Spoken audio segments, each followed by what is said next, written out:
میرا سوال نادیہ طاہر صاحبہ کا ہے جو سوئٹزرلینڈ سے ہیں. جی.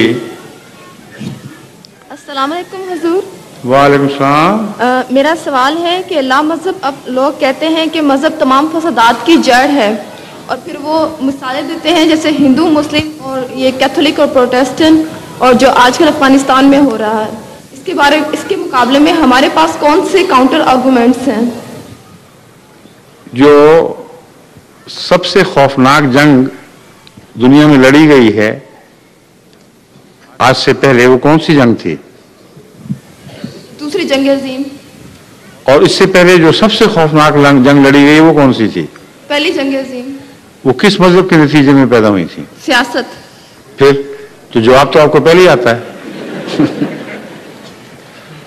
اور جو مذہب کے معاملے میں جنگیں ہیں یہ بھی سیاسی ہیں. یہ جھوٹ ہے کہ وہ مذہبی جنگیں ہیں. سیاست نے مذہب کو استعمال کیا ہے، ورنہ ہے سیاست ہی جو مذاہب میں دخل اندازی کر کے جنگیں کرواتی ہے.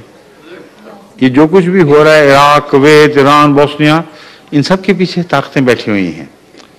وہ ان لوگوں کے مذاہب کو استعمال کر کے ان علاقوں میں کا امن برباد کر دیتی ہیں، اور آپ بھولی بھالی بن کے پیچھے بیٹھی رہتی ہیں کہ ہمارا کیا، تو ان کے مذہب کا اختلاف ہے.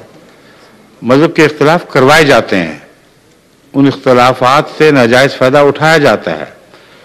اور جہاں تک سیاسی جنگوں کا تعلق ہے، سب سے خوفناک عالمی جنگیں ایسی تھیں جن کا مذہب سے کوئی تعلق نہیں، وہ سیاسی جنگیں تھیں.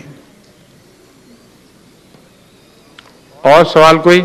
جی شکریہ. جزاک اللہ حضور. اگلا سوال کیا نام کیا؟ ناصرہ یاسین صاحبہ کا ہے جو ملیشیا سے ہیں.